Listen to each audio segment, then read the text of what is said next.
Good evening, everyone. My name is Amy Sass, Artistic Director of Ragged Wing Ensemble and host of Moment to Moment. For those of you joining for the first time on this program, Moment to Moment is a live talk series exploring what can be learned, felt, and created during this time of global pandemic. This program is produced by Ragged Wing Ensemble, a small but mighty theater arts organization. It was born out of a need to connect, to spark dialogue, and to do what humans have always done since ancient times, share stories. I believe that sharing stories is key to survival. So,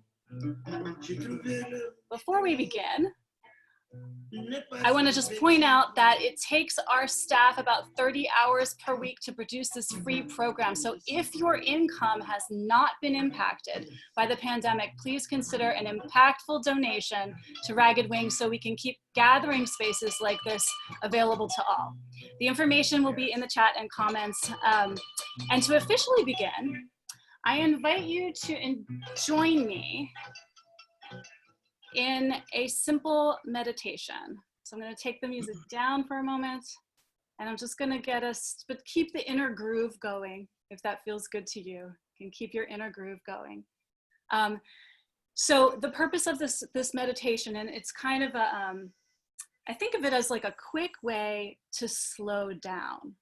So a lot of times we use this online format to multitask, to send lots of messages across the globe, you know, to do 1,000 things at once and to speed up. So this little meditation is something that I use in this format just to kind of allow myself to change, to stop all that, and just to tap into the moment and to connect, so that we can prepare for a really awesome conversation with creativity and depth.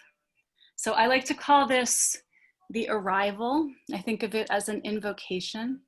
So I'm gonna light a candle and I'm gonna say some words, and I just invite you to do whatever you need to feel comfortable as we sort of tap in. We arrive here, now, in this moment. We arrive with awareness, knowing that we are attending from different locations and different time zones.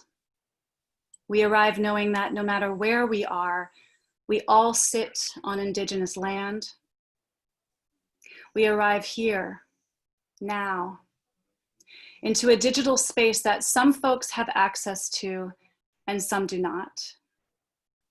We arrive with breath, with body, with intention. And I invite you right now to just take this moment to feel the surface that is supporting your body, whatever it is. Just feel that connection between your physical body and the surface that's supporting you, to allow calm to settle into your cells, to take a breath, and as you take a breath, just kind of take slower breaths right now. I'm doing that for myself. And as you do so, just allow yourself to create more space in your belly,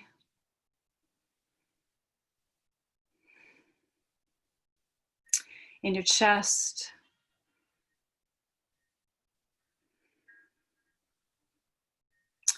in your throat,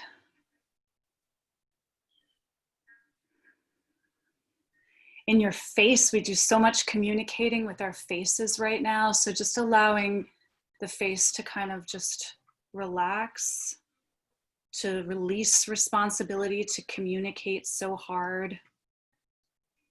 Just let it kind of hang on your skull.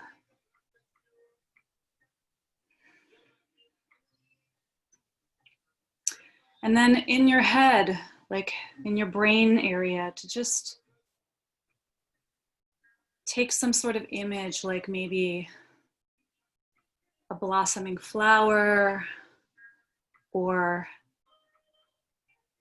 stars, And just sort of place it in the center of your skull with a breath. And feel free to give yourself some movement if you need it. If you've been on Zoom or typing or whatever it is folks have been doing, just give yourself whatever motion you need, whatever care you need, a little self-massage, whatever it is.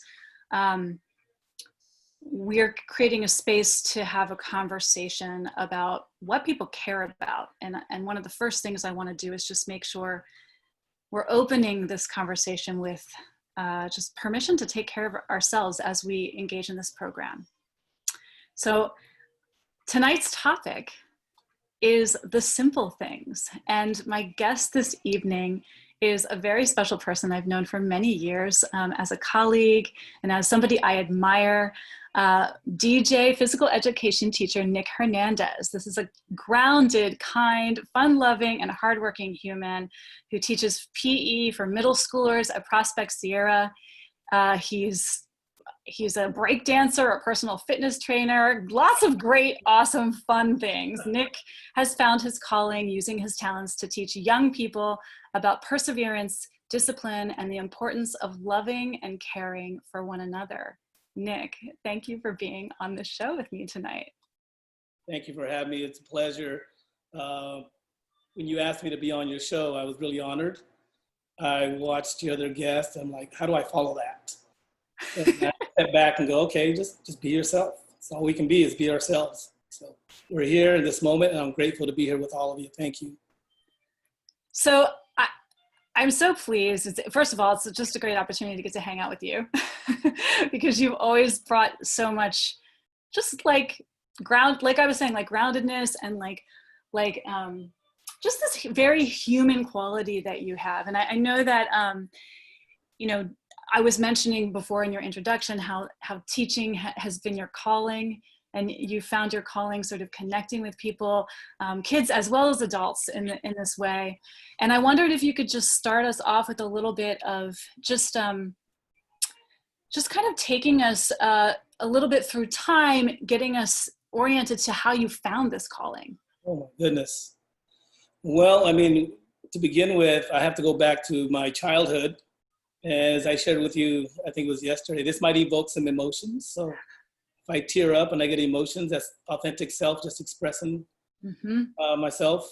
Growing up in a little town called Arvin, California, outside of Bakersfield, as a farm laboring kid, picking grapes, tomatoes, and onions. And at the age of 7, I started going out there and working. Wow. In fact, my grandmother and my grandfather were really good friends with Cesar Chavez. So that was part of my experience until I was the age of 16. And while I was out there picking grapes and tomatoes and onions and what have you, I always thought, what do I want to do with myself? I want to be a pro athlete, I thought, a pro baseball player. So I'd be out there throwing grapes and act like I was pitching in the major leagues and such. And I realized at some point there's a better life than this, because my entire family was working, picking grapes and doing all this work. Mm-hmm. And at 16, I said, I'm done with this. I'm not doing this anymore. And my mother said to me, I remember this day, son, now you understand the meaning of hard work and what we've gone through.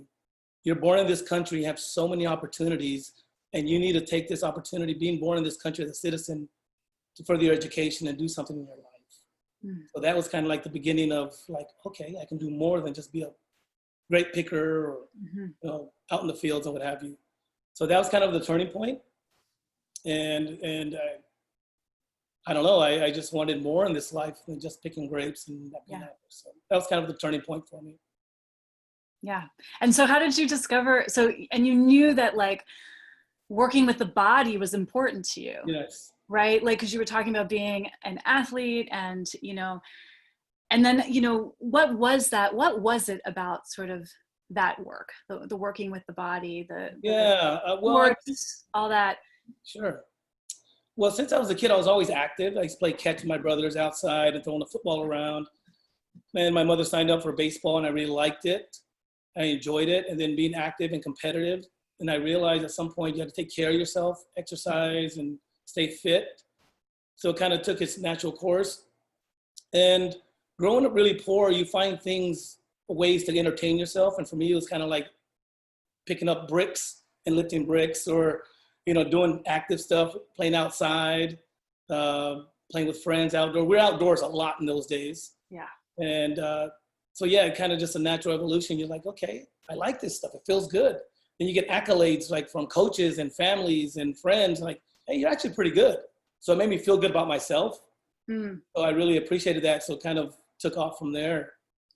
So there's a lot about like building self-esteem. Absolutely. Through that. I would say that I was an insecure kid growing up because we had a really, like I said, humble beginnings. We were on welfare and we were on, you know, government assistance and what have you. So I was trying to get beyond that and do more in my life. And as a young kid, I was really aware of that. Yeah, I mean, that's powerful. I mean, I remember, I mean, I had different circumstances, but we did not, I remember in my family, there was like this story of how we had $4 left in the bank account when I was born. So there was like a whole kind of story around that being the thing of like, there were $4 in the bank account when Amy was born. So, and just being very aware of like what other kids had and what I didn't have. Right. And like, you know, like how aware we are even when we're very, very young. Yes. You know, and I remember being embarrassed to bring people to my home, friends. You know, like I said, we were poor, I guess, in them days. We had roaches and, you know, it was like, dude, I don't want to know where I live. I was embarrassed. So I had them drop me off like next door or at a friend's house. And I would walk home from there because I was embarrassed. Yeah. And so, you know, it makes me think, I mean, one of the things that I've always felt connected with you about, Nick, even though I've never told you about this, is that, so my dad found his self-esteem through wrestling. Yes. And weightlifting. And that was a big deal for him. And so just this kind of notion around, you know, how physical activity and like, and also team, you know, I would imagine, because I know a lot of like what you teach and there's so much about taking care of the self and self-respect, and also about team too. So I was wondering if you could talk a little bit about that. Well, I learned early on being on a team made me realize that I was just one of the guys. And regardless of your social, economic background, where you came from, it didn't matter. If you performed on the field or on the court, people liked you, they respected you, no matter where you lived or what you had. If you didn't have the nicest shoes, didn't really matter. But being on a team and having great coaches to mentor me and give me confidence and the opportunity just to feel like, hey, I'm okay being me. Yeah. So yeah, that really helped a lot being on teams. And so did you have like these, because, you know, for those of you who are joining who don't know Nick, like a lot of us call him Coach Nick. So Nick is like Coach Nick, you know, and like, I love that identity for you. I think it means something very important in the Prospect Sierra community, you know, when I was teaching there, and just like for the kids. And, you know, I just think that what does it mean to you to be a coach, and what have you learned from other coaches? Well, now we're asking to dig a little deeper, because once again, I refer back to when I was a kid and who I looked up to. And a lot of them were my coaches.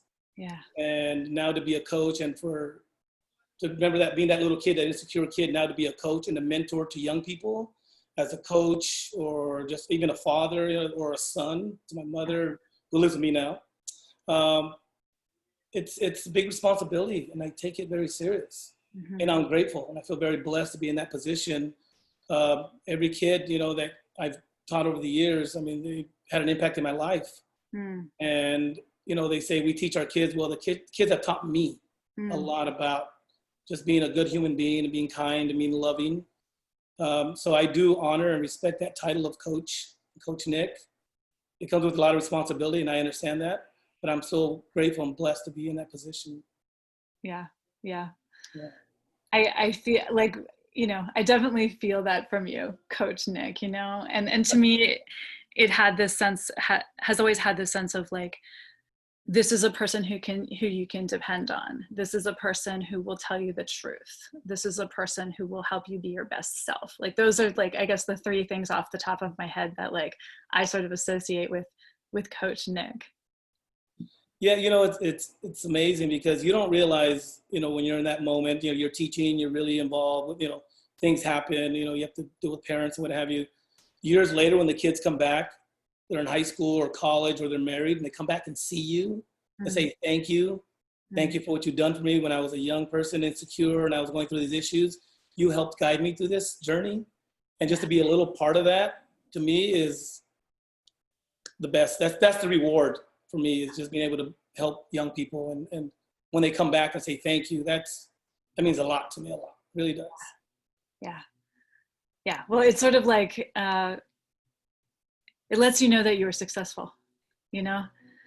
Yeah, that's what I guess. I just feel like it's just a natural state of being, to love and care for people, especially young people who, I think about this. I grew up not having a lot of resources, but I'm working with kids who had a lot of resources. And we both wanted the same thing. We wanted to be loved. We wanted to be cared for. We wanted to be nurtured. Whether we had money or not, kids are kids.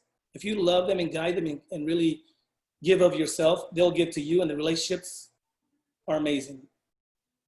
Yeah, and I think that's really that's such a it's such a true thing, isn't it? It's like no matter where we sit on these social divides, the need to be loved, the need to be cared for, the need to trust each other. These things, they cross borders, don't they? Yes, they do. As I said, I've been there now 18 years, and every year I get back. When I go back to school, I feel like a rookie again. I feel invigorated. I feel alive, enthusiastic. And I think I can do another 10 years because I love what I do. It doesn't feel like work. And I often tell my friends, like, wow, you've been there for a long time. I said, well, it doesn't feel like work to me. Picking grapes felt like work. Yeah. Building fences out in the 100-degree heat felt like work. Digging ditches felt like work. This is not work. This is fun and get paid and help young people. It's a blessing. It's a blessing. Yeah, so I'm curious now, in this moment, one of the things that sort of inspired me to kind of connect with you and to be on this program with me is I was watching all of the beautiful things that you were putting out online, just sort of like offering, here's my latest workout. Here's, all these wonderful, like little tidbits of just like, Coach Nick being Coach Nick, like every day, and it was fun because I could like see it and get inspired by it even without being a middle schooler, like I could be my age, you know? Right. So I guess my question to you has just been, I've seen the offerings that you've been putting out, and every offering has been so, encouraging. Even if you're not going to go and work out, there's like a message that is all about like love and care and like enjoyment of the day in some fashion. And so I just wanted to invite you to share just a little bit about like how this moment, this sort of, you've had to change your whole teaching style. Everything is totally different now because everything's on Zoom at the moment. I know for our schools right now, and you're a PE teacher, and like, how has that been to sort of do this big change, and what has changed and what hasn't, and like what has clarified for you during that time? Once again, I have to go back to my childhood. As a kid, I wanted to be more than I, at that time, be somebody in this world, I thought. And at my age, I'm still a kid inside. I still have that enthusiasm and that excitement of being a young person. It's a flame, it's a fire, it's a blessing to have this energy it takes time. You got to take care of yourself mentally, physically, spiritually, whatever it takes to keep yourself going. And I will say, when my daughter was born, it changed my life. Made me a better human being. And being around kids, once again, inspires me to be a better human being. And with the transition from being in school to online, it taught me that I can actually reach out to many more people and share this gift that I've been blessed with to help kids, adults. And me being me, authentically who I am, and you see it online, you're like, well, this guy's exercising, this guy enjoys, I DJ, I dance. That's who I am. I was like that as a kid. I'm like that as an adult. And that's all I can be, is 100% authentic me. And so for this moment, I want to go back to this moment that your daughter was born, because how old is your daughter now? She is now 18. She's a freshman at SF State. All right. And I'm so thankful she came in last night from Sacramento. So she's here. I asked her to join me. She's a little shy. Well, great. So that was 18 years ago. 18 years ago. And yeah. She changed your life. I mean, my goodness. I will say that being present the time she was born and holding her for the first time, and it changed my world. I mean, it just, I had to step back and say, okay, you've got a big responsibility here. As a father of a daughter, you have to really guide her and show her and respect her as a man, as a father. And she taught me a lot about empathy, kindness, and once again, love and respect. And I know at one point she's gonna find a partner and look for a partner.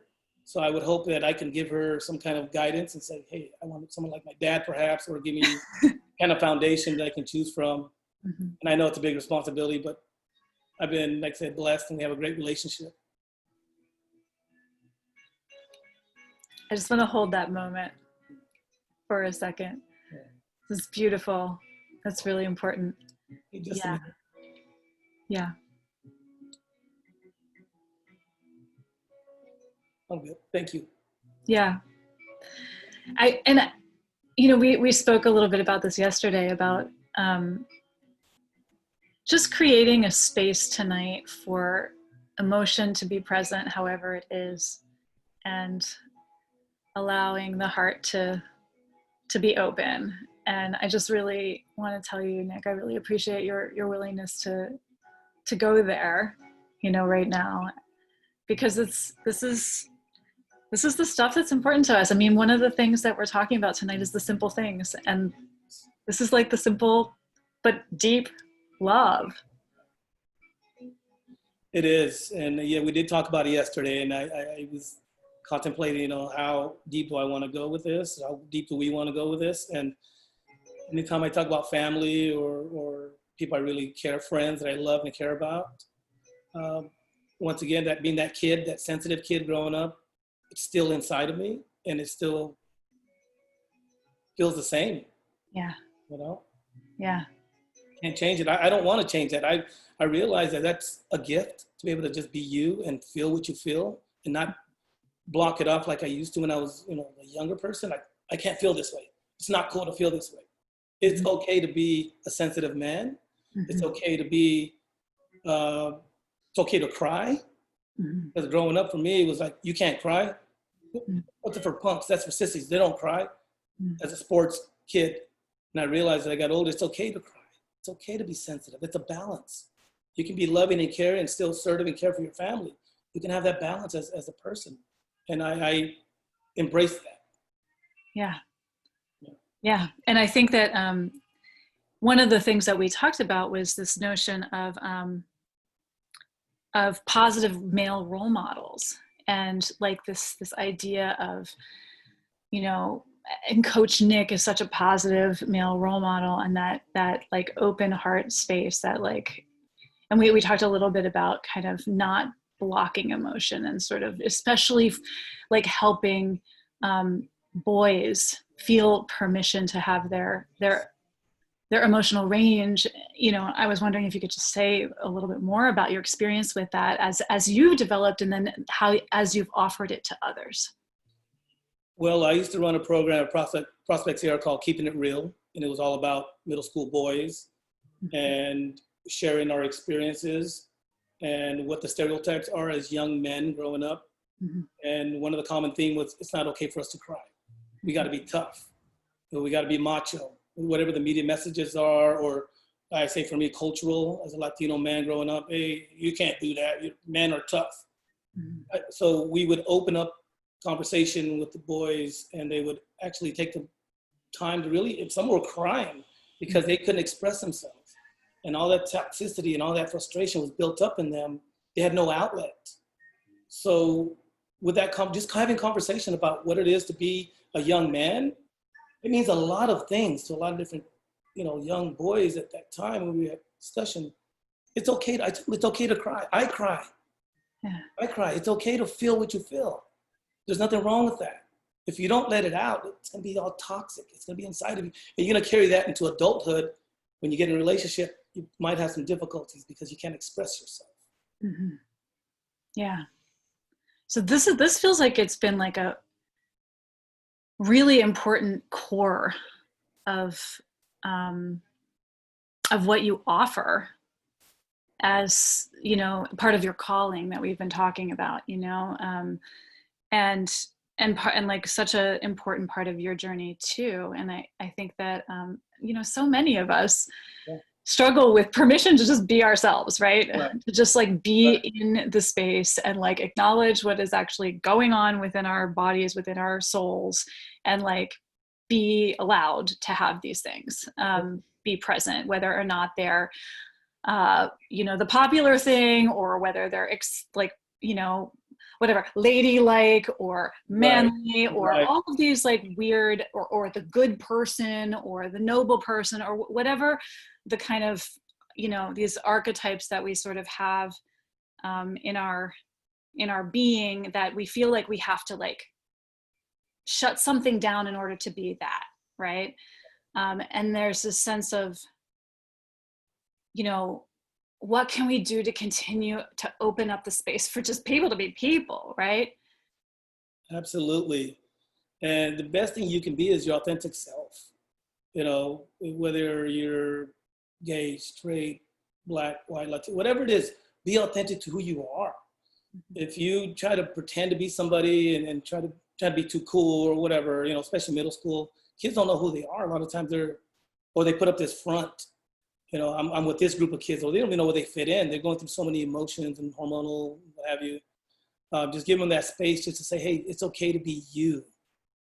And we need to give them that, because at some point they're going to grow up. And if we don't give them those tools now as young people, you know, what's going to happen as they get older? Right. Yeah. Yeah. And I was thinking a lot about this,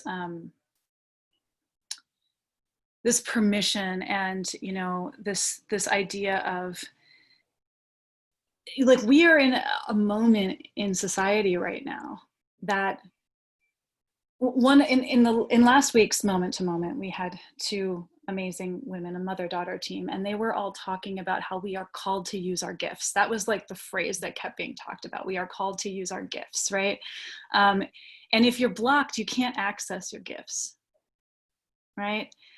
And so I was wondering if you could just talk a little bit about how you have discovered like parts of yourself, even now that you're grown. I'm sure that there are these like ways that you're still discovering. Like, what does that look like now in this time, in this moment? And then what does that look like when you're helping another person kind of unlock something? Especially, you know, as a PE teacher, we're talking about physical effort, you know, like people don't always want to do it, you know, like they have to be inspired, you know, they have to like, you know, and we're talking about commitment and discipline and these types of things that is like rigorous. Like, you know, it's about like, you know, finding that, like enjoying the rigor, right? So I'm curious how, you know, you unlock for yourself these areas where you're like, oh, that's a little block. How do I get that to go? And then also for others. Well, and that requires for you to step back and understand really who you are. We all have strengths, we have weaknesses and what have you, and vulnerabilities, and understanding that doesn't matter what people think about you. You know within yourself who you are. If you're a good person and you care about people and you love people, your actions speak for themselves, and people will know. They'll gravitate towards positive energy. You have to give yourself permission just to be yourself. You have to shed a lot of that nonsense and what people see you as in that little box. You know, I've often said to people, you can't put me in a box, because I'm a lot of things. And I'm okay with being myself. I don't have to be perfect. I just want to be authentically who I am and be able to share that energy and that love with people. And you have to give yourself permission to do that. You can't worry about what anybody else thinks. You really can't. Because ultimately, you got to live with yourself. You got to be authentic to yourself. And so it took me some time to actually get there. And I'm still a process, it's a journey. You know, we learn as we go. You know, I'm 53 now, and I'm still learning. I feel like I said, I feel a kid inside and learning. watching the videos, your former, your guests, inspiring and learning and growing, and just want to share that with people. And that's what it's about. Sharing is caring, as they say, right? Sharing is caring. Exactly. Yeah. Exactly. And I've seen you working out with your daughter too. Yes. So and what is that like? Like, how has that evolved over time? Well, that's the PE teacher in me. I've been taking her out, exercising with me at Prospect there since she was like 5 or 6 years old. And we'd go out there for the day and like, let's go have fun. So one day throughout the day we'd like do basketball. Okay, now we're going to throw a disc. And now we're going to play volleyball, all in one day. Well, it's supposed to be for fun, right? She says, Dad, I'm tired. Let's keep going. And now that she's older, she's like, Dad, let's go work out. Dad, let's go play ball. Let's go put some shots. Let's go shoot. So she's got that in her now. Mm-hmm. But my goal, and I told her this when she was young, I want you to be a confident young lady when you do PE in middle school or elementary or whatever. I want the kids to say, oh, I want her on my team. Mm-hmm. I want her to be part, she's like, Dad, they call me to be quarterback on the team.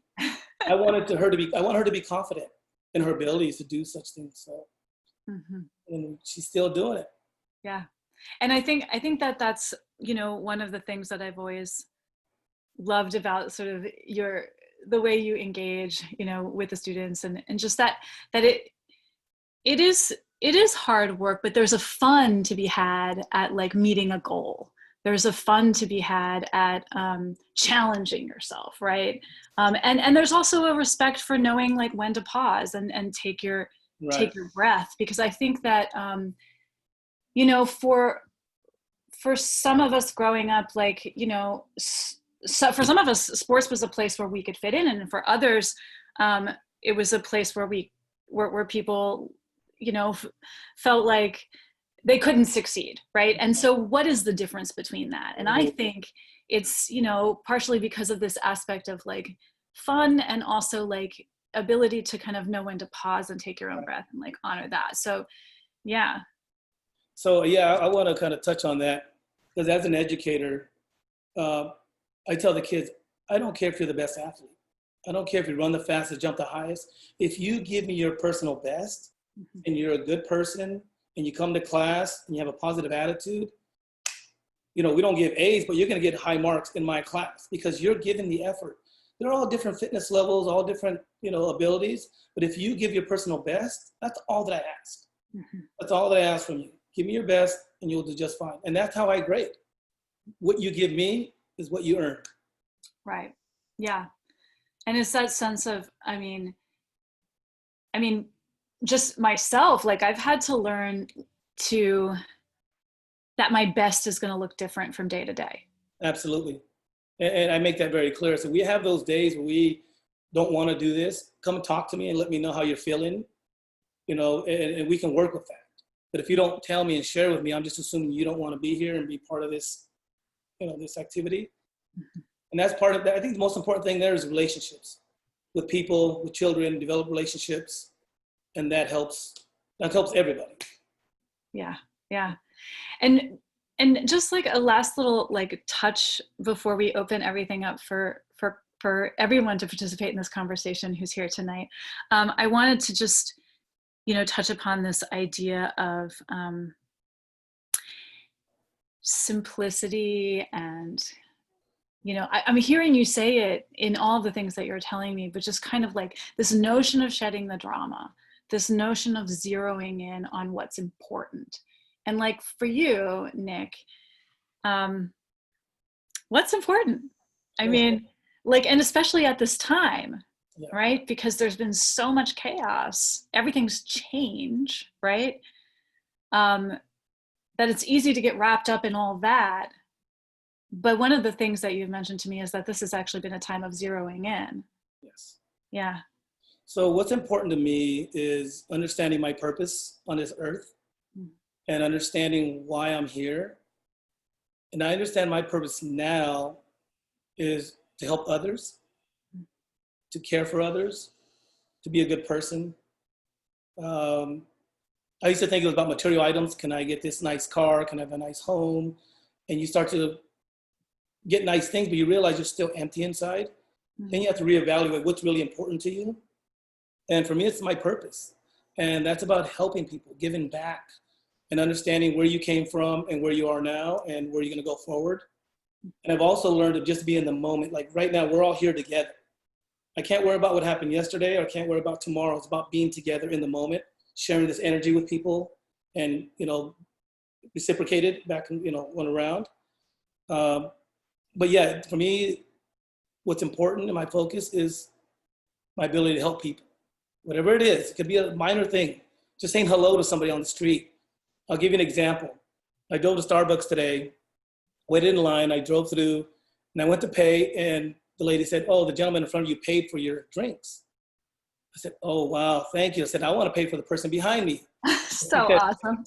"Oh, he paid for theirs too." I said, "All right, how about the next person behind them?" "Well, they have a big order for $23. I don't care about the money. It's about the purpose and what you're doing to help each other." They blessed me. They blessed them. I'm doing the same. Just pass it forward. And that's what it's about. And I must tell you, when I got in my car and drove away, I was crying. Because I feel that energy, that love, and that feeling of like, what a wonderful person. Doesn't even know me. Just to do such a thing. So all you can do is pass that forward. And that's what it's about. If we do that with each other, be a much better place, a much better life for all of us. And that creates hope in Yes. just a second, right? Like that, yes. Just a second, just that little act, right? Absolutely right. And that, I mean, that just kind of speaks to the power, like how quickly and with the smallest things we can offer each other Right. enough fuel to get through the next challenge. And I believe the little things, the simple things go a long way, like saying hello to somebody. They may look at you, they may put their head down, "Hey, how are you? Good morning." Or I do this a lot with seniors. I let them go in front of me in the line, open the door. I'm kind of an old school kind of soul, like chivalry. I still believe in that, you know, and I believe in just showing respect, especially I have a daughter. I want to show her that it's not gone. It's not over. It's still here. Dad is here. As long as I'm here, you're going to get that from me. So Awesome. Yeah. That's awesome.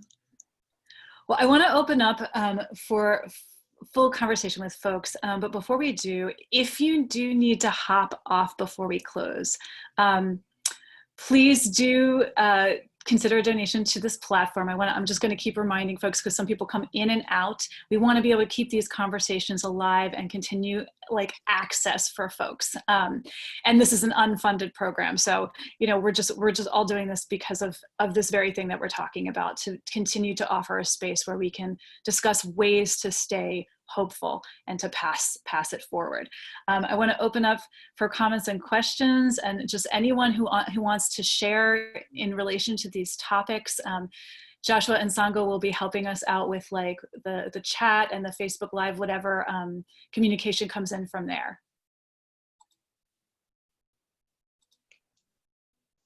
And anyone now is able to unmute themselves. So if you want to jump in, you can.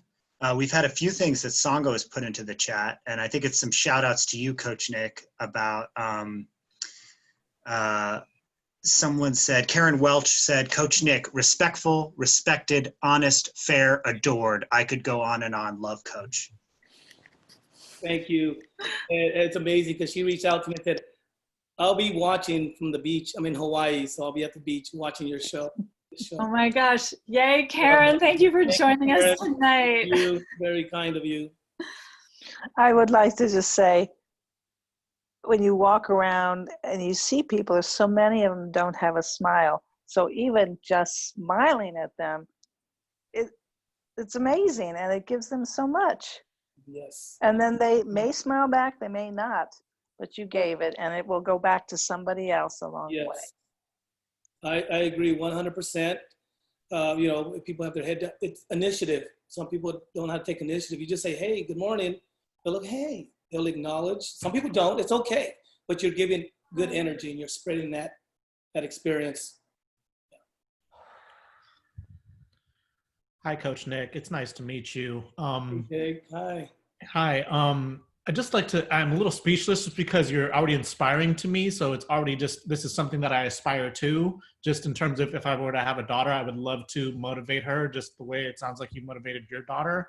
You know, at the same time, I've also, well, to tell you the truth, Amy and I, we've known each other for 20 plus years, and she was actually my middle school instructor. And so, all right, that's awesome. thank you, thank you. Awesome. And yeah, so, you know, I was also a coach. I was also a baseball coach, and I worked in elementary schools for 10 plus years.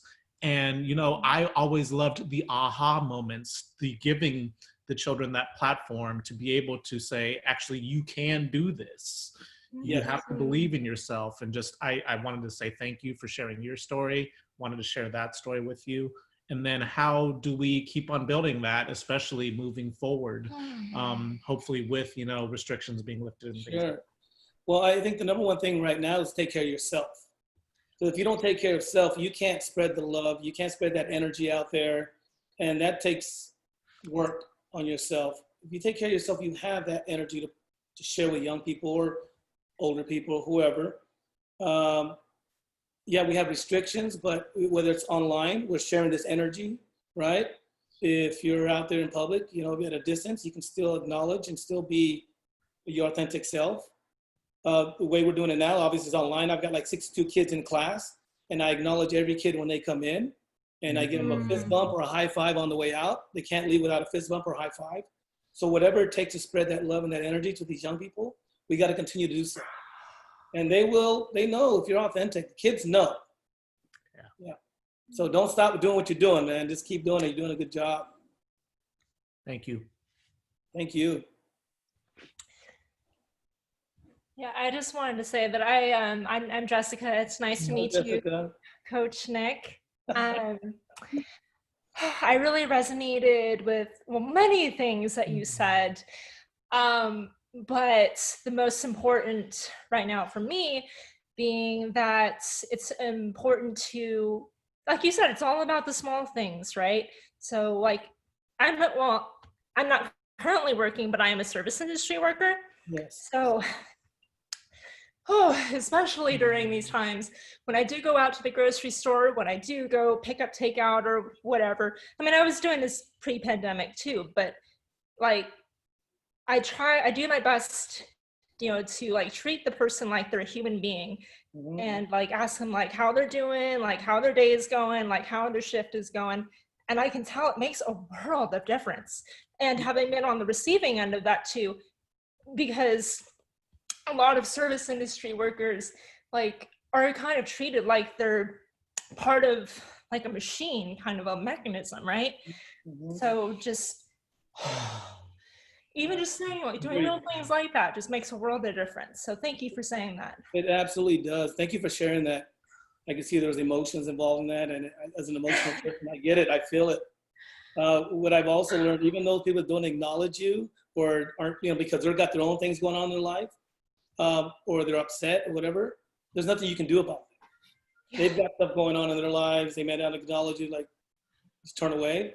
But as long as, once again, you're being authentic self and spreading good love and energy, and it's in you, share it. That's the important thing, share it. If you bottle up and like, well, I'm afraid what they might say, I don't care what they say. I'm just telling me, really, if you don't say hi back and say, hey, have a good day, that's it, and move on. Exactly. If you're carrying the authentic love and sincerity of who you are and spreading it, that's all you can do, right? Correct. Thank you for sharing that. I really appreciate that. Yeah. Yes, of course. Thank you for being on here. My pleasure. I get a little emotional when I hear you talking about it because I get it. It's not easy. I just want to say I'm just so grateful to have a job at this time. I didn't know if they were going to start cutting jobs or how I would teach PE online because I've never done it. This is a whole new format. And I was nervous and like, how do I teach class? I'm like, okay, practice, make videos of yourself. And I just started practicing. You figure out how to navigate this world, and it's not in the box. Think outside the box and understand that there's more than one way to do something in this world. And you take a high road, I take a low road, whatever, we end up in the same place. So you just gotta be like Amy, she's very creative and I love that about her. She just, I'll figure it out. And we talk about your inspiration to start this program and it's like, wow, I get it, it's good. Yeah. Yeah, I mean, I think that limitation can actually increase creativity sometimes, you know? there is a way in which if we don't have this and this, then it is about like, well, what do we actually care about, and how can we use what we do have, right? Right. I mean, one of the things we often say in the theater, and one of the reasons why I love the practice of all things theater, is because we work with what's in the room, right? We don't have to like, you know, try to be a different thing. Like whatever's in the room is absolutely enough. It's absolutely perfect. It's rich. It's full. There's lots to do with what's already here, Right. you know, and we can work with that. And that's, you know, we work with what we have. We invent with what we have. I'm curious to know a little bit about, like, you know, I know that you've been learning so much new stuff. Oof. Well, I've learned a lot about technology and what works. Yeah. Tell me about that sort of arc. Here's what happened. Right before the end of the school year, or before we left school and we had to start this online stuff, we had staff meetings and trainings, and I couldn't attend any of those trainings because I was coaching.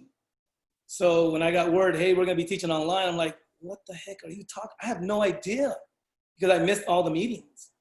So I started picking people's brains, like, what do you do? How does this work? How does this work? And thank goodness my friends, colleagues were helping me out a little bit. And a lot of it was trial and error, asking a lot of questions. How does this work? How do I get into a room, you know, a group of people? Or how do I record? How do I save? How do I pin, you know, whatever it is with Zoom? There was so much to learn about it. Right. And I went home and practiced. And when I do my classes, sometimes I take like 5 cuts to get it right. Like intro videos and stuff, like, that sucked. I got to do it over again. Or my mom was washing dishes in the background and clink, clink, clink. I'm like, that's not going to work. And I go, Mom, she was sorry. So yeah, you know, it's trial and error. You just learn as you go. And I think that's true about life, right? In general. Yeah, well, that's true. You don't have all the answers. No. And one of the things I've been thinking about is that it's not important to have the answers. Actually, it's more important to identify the question. And I'm really interested in questions right now, rather than, I mean, because answers are actually lead to the next question. Generally, there's an infinite amount of questions. And also because I think that the word question has the word quest inside of it, which implies a journey of some sort, you know? And I think that, like, for instance, here we are in this Zoom room, right? Or on Facebook Live or whatever. And, you know, 9 weeks ago when we started this program, I was like, oh my God, like, how do I do this? How do I, you know, same as what you were talking about, Nick, like totally freaked out by the form and kind of like, you know, not feeling very confident about any of it. But I just was sort of like,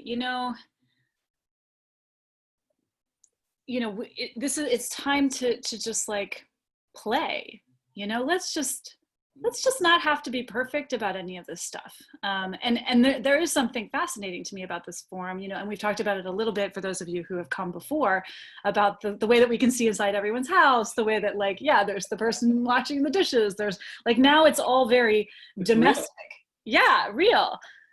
Like, we're not in our, like, you know, beautiful professional gear all the time, you know, we're just kind of in our own homes. Right. And in some ways that's good enough. Oh, nice. Beautiful. Beautiful. Oh, there we go. Yeah. Cat. You know, you brought up a great point. It's not about the answers. It's the question. It's the quest. And I've learned to embrace the unknown, because I don't know where we're going, you know, what's coming up next as far as, you know, school and career and what may happen. But once again, be in that moment and embrace it. And if you do the right things and just follow whatever your heart tells you, you'll be okay. Yeah, and I think that the heart is, you know, tuning into the heart is a practice. Yes. Because, you know, as we've been talking about, sometimes in society, in the world, like as we grow, you know, we are taught to kind of push down the heart. Right. And show up because of other reasons and other ways, right? So then this notion of like, having to tune into what the heart is saying, and then that is going to lead you forward, because we actually don't know. There is so much uncertainty. I see that we're having a bunch of some really interesting questions and comments in the chat. I have one. Oh, great, mom, go ahead, mom. Oh, thank you. Oh, that's your Thank mom. you. That's your mom. Meet Yes, my I mom. am. Hi, mom. Nice to meet you. Hi. Oh my That was God. great, Nicholas. Yeah, It's awesome. great to hear you. Thank you. I think we have come to a time now where we are thinking with our heart and feeling with our brain. And this is what we're doing now. And this is so, what this program is about. Yes. So thank you. Thank you, Nicholas. Thank you. A lot of times we think, or we feel we think, we're a lot of thoughts, and we exclude the feeling sensation because we don't allow ourselves to feel, because we're vulnerable, or we don't want to feel like, maybe we feel someone make fun of us, or we feel stupid for feeling a certain way. But you have to be able to, especially now, we're feeling a lot more and connecting ourselves to nature. When I know now, one thing I really appreciate what we're going through now is being out in nature, and how real and authentic that feels, being out there with cows. And I saw a coyote, I see horses, and I see sheep. I'm like, wow, this feels so good. So yeah, just the reset, the reconnection with nature and where we come from is it's a good feeling. I have a question here from I think Deborah Robinson. Oh yes, hi Deborah. That's my friend from Bakersfield. We grew up together in Arvin. Fantastic. Yes. So she asks, please ask the coach how he proposes that mentor teachers assist new teachers to build rapport with students from lower socioeconomic backgrounds. Oh, well, you can tell somebody what they should do, or other teachers, but they have to be, I think they have to really connect with the kids, build a relationship with the kids first, away from just the academic subject. It's like getting to know the kids, where they come from, what they're going through. Maybe at home they got some difficult times, or family, economic stuff going on. It's just taking a moment to build a relationship with the kid, just in general. Let's have lunch together. Let's talk a little bit. Where are you from? Wow, where's your family from? That is key. Relationships are key to everything, especially with kids. They got to trust you. They got to feel that you really care. So that is the key. If you're mentoring somebody younger, you need to pull them aside and say, listen, here's what you need to do. Here's what you should do if you want the best result, or the relationship with that child. And the kid will produce for you if they trust you. Thanks, Nick. Yeah. Again, coming back to that notion of zeroing in on relationships. Yeah. And building that trust. I think that's key. No matter where you go, whether it's a job, it's your children, your family, your friends. I mean, we're building a relationship here, just being together, sharing, that's a relationship. And a relationship with yourself. Absolutely correct. This is a good time for that. Yes.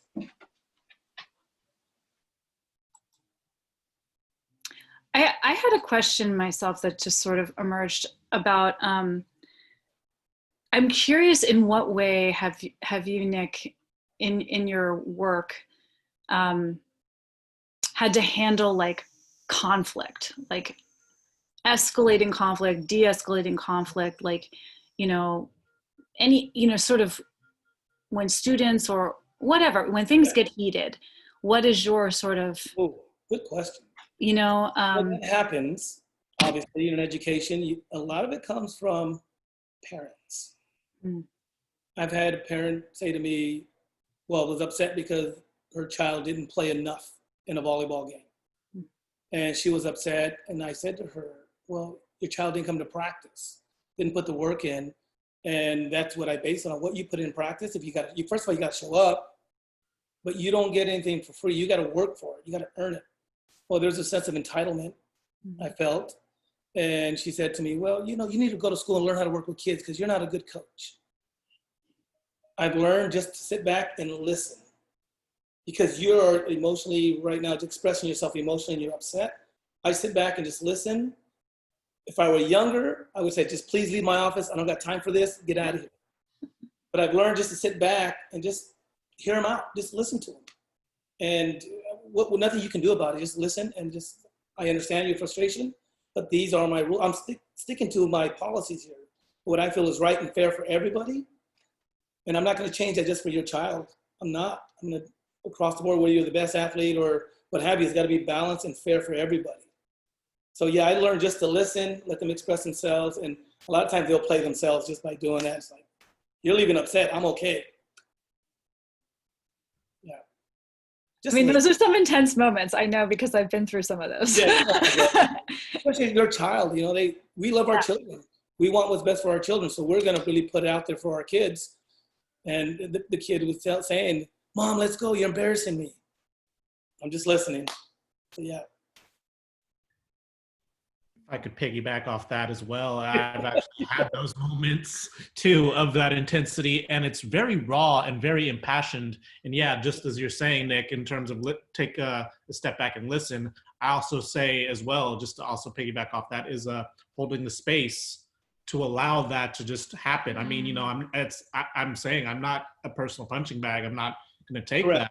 But at the same time, I'm just, if you need to express yourself in that form, hey, that is your expression. But I'm very much in alignment of if your child doesn't show up to practice, if your child doesn't come and put in the work, and just because they are at a high level or whatnot, correct, I still need to see it.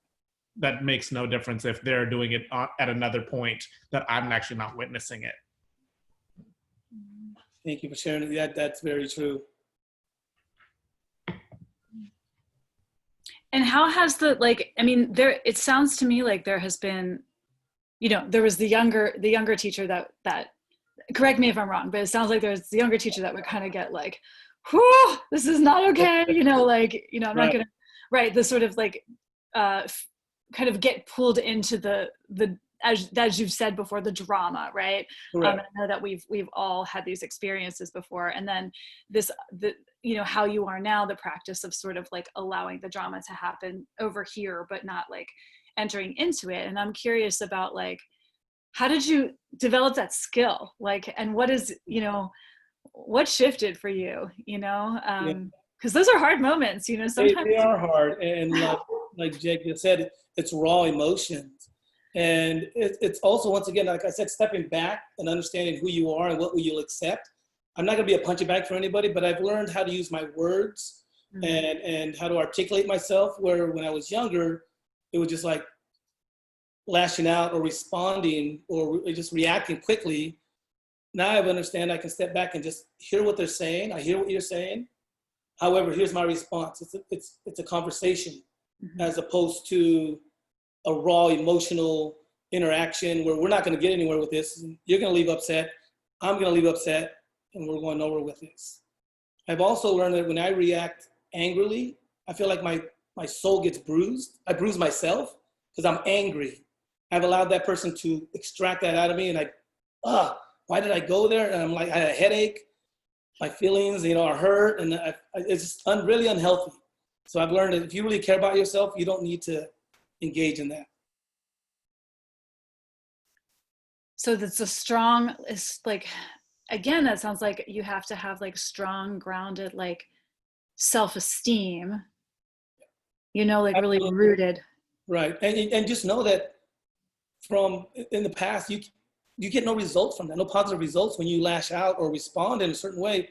It's trial and error. You just know, hey, if you're yelling at me and I yell back, we're just having a shouting match and there's nothing to be accomplished from that. Mm-hmm. But if you're able to just step back and say, okay, I feel you. I know where you're coming from.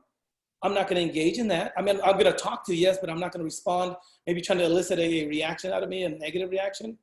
And that's what you're used to, and I'm not going to do that. Mm-hmm. I'm just not. Mm-hmm. And that's a choice. Mm-hmm. It didn't come easy, though, I'll tell you that, because I was like, F you. I don't got time for yours. I'm trying to keep it clean here, but, words would be said, and what are you going to do? Well, what are you going to do? And there you are, faced up, and it's not healthy. It's not good. Yeah. Yeah. And I think that, that kind of interaction, you know, about volleyball at a school is like a micro moment for what happens, you know, in the world, right? So if we can't de-escalate those little tiny moments, how do we expect to sort of, you know, what are we practicing? Right. Right. Right. You know, it's interesting you bring that up because we encounter those moments every day. I see it going in traffic. Someone cuts you off, or they're, you know, give you the finger. I've learned, once again, to step back. Hey, you can go in front of me. I'm okay with that. Or you're in a row. You only have 2 items in this line here at the market. Go in front of me. It's okay. I've got time. I mean, no. If you're in a rush more than I am, or you're give me the finger, I'm like, hey, sorry if I cut you off. Whatever. You can remove yourself, step back a little bit, and say, it's okay. Go in front of me. Make it easier for everybody. Some people will block on the freeway, like they won't let anybody in. I will purposely slow down to let people in just so they can move on and we can all have a better experience. Yeah. And that sense of I think I'm thinking right now, like, what is it we're afraid of in these moments? And the thing that's coming to my mind is like, oh, we're afraid to be wrong. Yeah. Like, what if we're wrong? It's okay to be wrong because they're life lessons. You'll learn from your mistakes or whatever being wrong is. You know, yeah, there's a such thing perhaps where some people wrong. Okay, I did something that was not correct, but I learned from it. Mm-hmm. And I'll move on and use that as an experience to do it right next time. Yeah. So there's the, you know, the other thing I'm kind of hearing here is that like,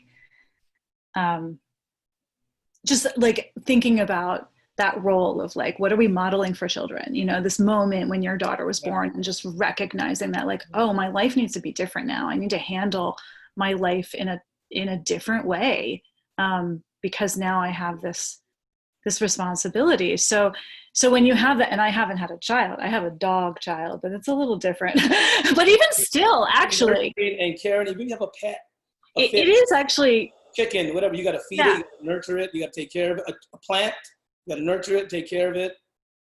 It's life. No, and it's true. If you have a living thing, you know, then what are you giving it, right? And if like my dog does something I don't like, you know, I got to like, I'm either going to give anger and like all that to the dog, or I'm not. And like, that's a choice, you know? And I mean, it's very interesting because I say this thing about my dogs as though they're not children, but the truth is they are my family. Like they know when I'm upset, like they will do one of two things. They will either come to me to help me feel better and like, what is wrong with you? Or they will like walk away very clearly because they don't like my energy. Mama's upset.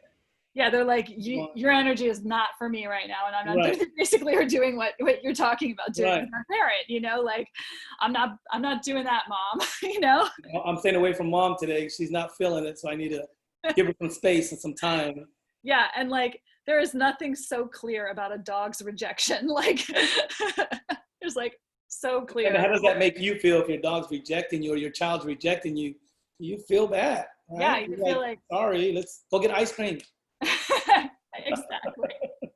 Ice cream makes things better, which brings me to my next little bit of the topics that we were going to talk about, which is this thing that you mentioned when we first talked about doing this program, which was the importance of guilty pleasures. Well, I mean, it's different for everybody, right? I mean, I like ice cream. I like, you know, Ben and Jerry's. I like ice cream. I like, when I was a kid, I used to be able to eat like 3 banana splits as a kid. And the guy said, "You're coming back again?" I said, "Yeah, I love these." And a little place in Arvin where I grew up called Casa Burger is still there. And I would get like 3 banana splits, come back again, or the chocolate dip cone ice cream. A big one, just try to go for it. And those are my guilty pleasure sweets. Now, as I'm older, I realize that doesn't really jive too well with being healthy. But you can still enjoy yourself. Some wine, good food. It's okay as long as you, with moderation. I've learned that moderation. You know, when I was a kid, it didn't really matter moderation. You just go for it. Your stomach hurts later on, but you get through it. And guilty pleasure. Yeah, I know, because we were talking about healthy and self-care and all that stuff. You know, which you know. And I remember you being like, well, you got to have your guilty pleasures, you know, and that's like important to kind of that sense of Yeah. joy, you know? Absolutely. I mean, those are simple things in life, right? I go down to Rite Aid and I'll get a scoop of ice cream and just enjoy it. I get my mom one, and we're sitting there like little kids looking at each other, licking away. It's a simple pleasure. It's a guilty pleasure. We're enjoying it, and we're just looking at each other like two little kids. Mom, is it good? Yeah, we're just going for it. It's fun. And it's amazing. Life is good. Life is good. Life is good. And I hear that part of that energy is also like present in sort of the dance and the music and like that aspect of you and how you move through the world. And I was wondering, could you just talk a little bit about like the role that music and Oh, wow. dance has played for you, you know? Because we've talked a lot about like education and like physical fitness and that kind of thing, but this other space of, you know. Sure. Yeah. So I danced since I was a little kid. My grandmother used to take me out in her backyard in the dirt, show me like, you know, cumbia music, you know, Spanish music. We're dancing. It's all dusty in the backyard. All right. When I was in middle school, I was a school DJ in 7th grade, and we used to use 45-inch records back in those days. I'd put a microphone next to it, and I'd be the school DJ. And then I went into the school dance contest, and I won once. And when I got to high school, I joined a breakdancing group called Floor Masters, and we performed for some concerts. Evelyn Champagne King, anybody knows that from the 80s, Midnight Star. We were on stage performing, and dancing was always part of something I did as a kid, thanks to my grandmother, of course. And I did that for many years. In fact, if you look behind me, there's a record up there. A friend of mine sent me that for my birthday a few weeks ago, and it has the name of our dance group. And she had it custom made, and she sent it to me in the mail, acknowledging, you know, because she remember us, you know, when we were kids, breakdancing. Dance has been part of my life. Now, as an educator, I teach breakdancing and hip hop in the classroom. It's just part of my experience, part of my journey. And there's times I put on music at home and just dance by myself because I love to dance. It's an expression. Mm-hmm. Yeah. And it's not going anywhere. It's here to stay, you know? I could be in a wheelchair and I'm still going to be getting down. I love music. I love dancing. And that feels like, that's like the celebration. Yeah. Yes, it is. It's life, you know, expression. It's part of who you are. If you enjoy music, dancing, go for it. Who cares? Just be you.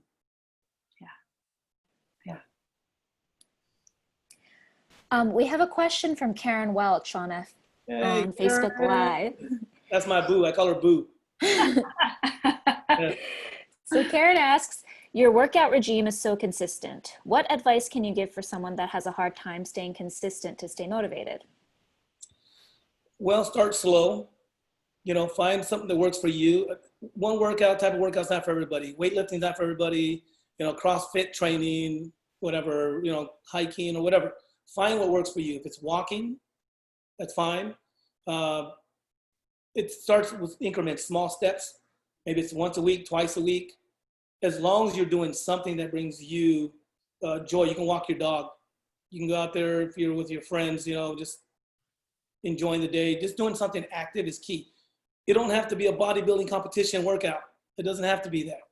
Find what it is that brings you joy. What was that brought you joy when you were a kid? Did you like doing a hula hoop? Get a hula hoop. Did you like jumping rope? Jump your rope. Did you like dancing? Guess what? You dance long enough, you're going to be sweating. Your heart rate's going to go up, right? Did you like Richard Simmons' workout? Go put on those 80s socks and start Richard Simmons' workout.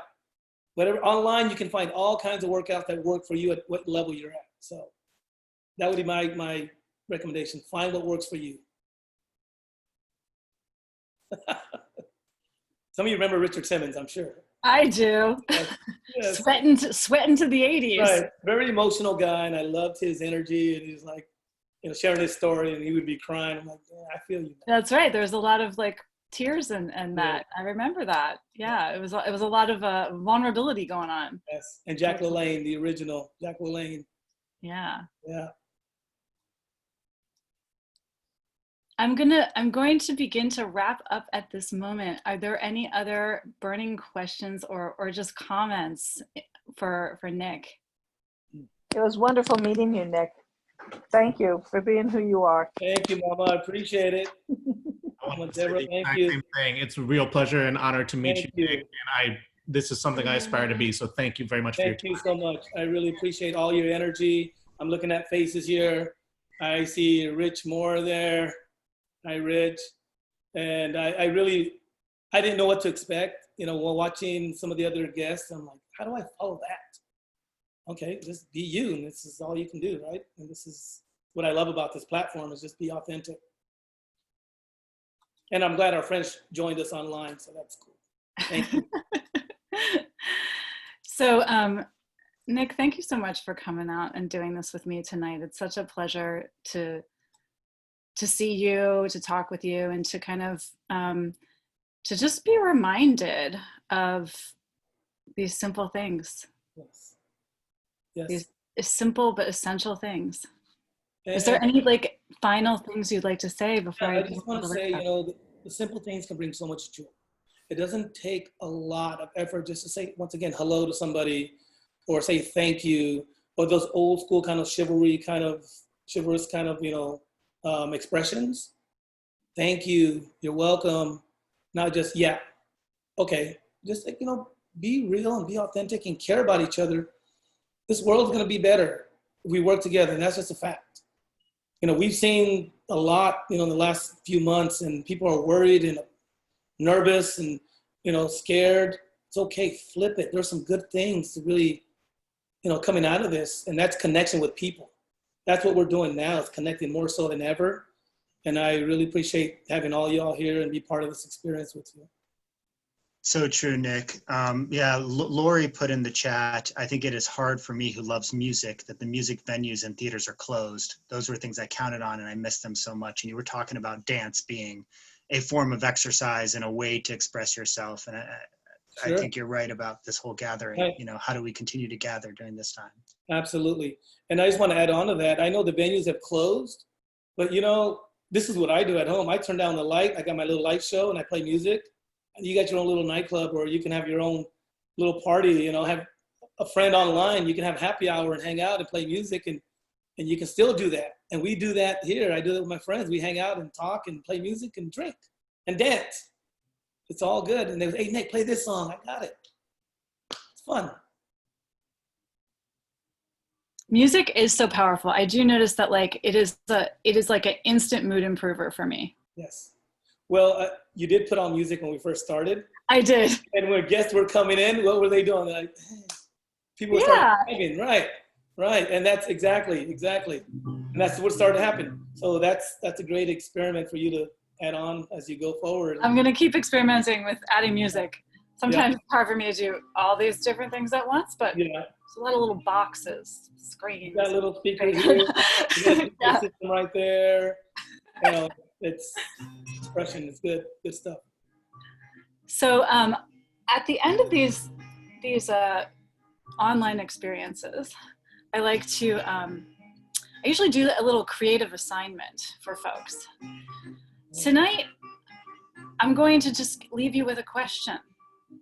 And your answer to the question can be however you like to answer it. You could answer it through dance. You could answer it through cooking. You could answer it through, you know, writing, or, you know, painting, or whatever. However the answer is. This is a question for you to explore. And if you want to document your exploration and send it to us, you can send it to sango@raggedwing.org. She's going to be putting that into the chat. We love it when you send us stuff, because then we can kind of keep the conversation going and we can feature that. And my question to you is a very simple question. How do you get back to the simple things? So I invite folks to, you know, explore that in whatever way you like. And if you care to share your exploration, feel free to send it to us. We'd love to keep this conversation going. I want to thank you, Nick. We also have a